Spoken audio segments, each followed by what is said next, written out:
एक दिन गौतम बुद्ध अपने शिष्यों के साथ एकदम शांत बैठे हुए थे। उन्हें इस प्रकार बैठे हुए देख शिष्य चिंतित हुए कि कहीं वह अस्वस्थ तो नहीं है।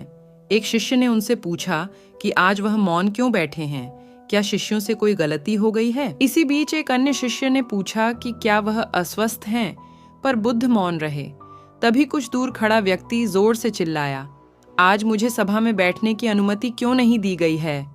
बुद्ध आंखें बंद करके ध्यान मग्न हो गए। वह व्यक्ति फिर से चिल्लाया, मुझे प्रवेश की अनुमति क्यों नहीं मिली? इसी बीच एक उदार शिष्य ने उसका पक्ष लेते हुए कहा कि उसे सभा में आने की अनुमति प्रदान की जाए। बुद्ध ने आंखें खोलीं और बोले, नहीं, वह अछूत है, उसे आज्ञा नहीं दी जा सकती।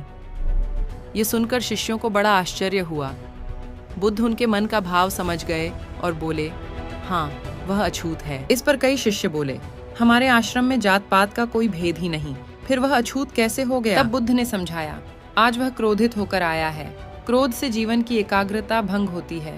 क्रोधी व्यक्ति प्रायः मानसिक हिंसा कर बैठता है, इसलिए जब तक वह क्रोध में रहता है तब तक अछूत होता है। इसलिए उसे कुछ समय एकांत में खड़े रहना चाहिए। क्रोधित शिष्य भी बुद्ध की बातें सुन रहा था।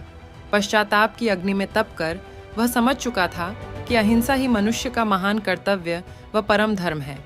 वह बुद्ध के चरणों में गिर पड़ा और कभी क्रोध न करने का प्रण लिया।